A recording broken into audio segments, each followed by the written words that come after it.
ಈ ಜನುಮವೇ ದೊರಕಿದೆ ರುಚಿ ಸವಿಯಲು. హలో అందరికీ, నేను ఇప్పుడు చికెన్ పులావ్ చేస్తున్నా. చికెన్ పులావ్ కావాల్సిన పదార్థాలు చూసేయండి ఒకసారి. కావాలంటే డిస్క్రిప్షన్లో ఇస్తా, డీటెయిల్గా చూసుకోండి. చికెన్ ముందే మ్యారినేషన్ చేసి పెట్టుకోవాలా, ఎందుకంటే ముక్కకు అన్నీ పడతాయి మంచిగా మసాలాలు గిట్లా, ముక్క టెండర్ అవుతుంది. హాఫ్ అన్ అవర్ ముందు బాస్మతి రైస్ నానబెట్టుకొని పెట్టుకోవాలా. ఇది 1 pot రెసిపీ, ఈజీగా చేసుకోవచ్చు ఎవరైనా.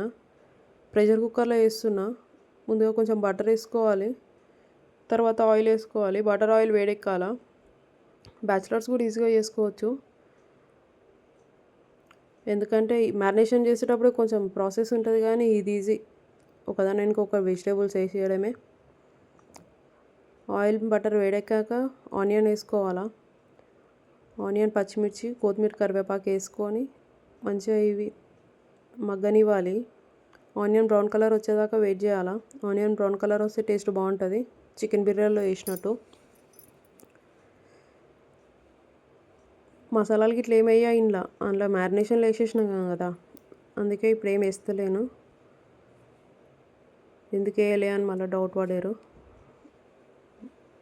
ఆనియన్ బ్రౌన్ కలర్ వచ్చినాక టమాటా వేసుకొని టమాటా మెత్త ఉడకనియాల. టమాటా మెత్త ఉడికినాక మనం ముందు మసాలాలన్నీ పట్టించిన చికెన్ ముక్కల్ని ఇందులోకి వేసేయాల, ప్రెషర్ కుక్కర్లోకి. ఇప్పుడే చికెన్ 75% ఉడకాలి, లేకపోతే అంత స్మెల్ వస్తుంది.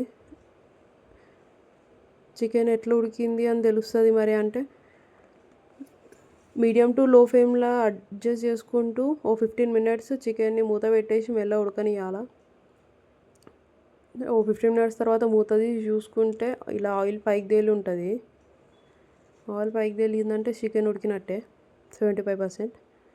ఒకసారి మంచిగా కలుపుకొని మనం ముందుగా నానబెట్టుకున్న బాస్మతి రైస్ వేసుకోవాలా. 1 glass బాస్మతి రైస్కి 1.5 glass వాటర్ వేసుకోవాలా. రేషియో అర్థమైంది కదా. 1 glass basmati rice, 1.5 glass water. నేను ఇక్కడ 2 glasses బాస్మతి రైస్ తీసుకున్నా, 3 glasses వాటర్ వేసిన. వాటర్ ఎక్కువ వేయకుర్రి, మెత్తగా అవుతుంది మళ్ళా. రైస్ ముందుగా ఎందుకు వేస్తున్నా అంటే రైస్లో చెమ్మ మారిపోనీకి, రైస్ విరగకుండా మెల్లగా కలుపుకోర్రి. రైస్ అట్లనే మళ్ళీ రైస్కి కూడా కొంచెం స్పైసెస్ పడతాయి కదా, ఫ్లేవర్ బాగుంటుంది రైస్కి. బియ్యం విరగకుండా మెల్లగా కలుపుకోండి. కలుపుకున్నాక వాటర్ వేసుకోవాలా, మన రేషియో తగ్గట్టు వాటర్ వేసేసుకొని ఒకసారి మంచిగా కలుపుకోవాలా. కలుపుకొని మూత పెట్టేయాలా. ప్రెషర్ కుక్కర్ కదా, లిడ్ పెట్టేసుకొని 4 whistles వచ్చేదాకా వెయిట్ చేసి ఆయిల్ మొత్తం పోయినాక మూత తీయాలా. ముందే తీసారు, తీయకూరి. మూత తీసి ఆయిల్ మొత్తం ఉడికిపోయినాక 10 minutes పక్కకు పెట్టుకొని మూత తీసి చూసుకుంటే వేడి chicken pulao ready. Marination process కావాలంటే కామెంట్ చేయండి, దానికి సపరేట్ వీడియో చేస్తా. ఇంకేమైనా డౌట్లు ఉంటే కామెంట్ చేయండి. ఏమైనా మిస్టేక్స్ ఉంటే ఇగ్నోర్ చేయండి. Please subscribe my channel. Thank you for watching. వేడి చికెన్ పులావ్ రెడీ. దీన్ని చిల్ రైతాతో సర్వ్ చేసుకుంటే చాలా బాగుంటుంది.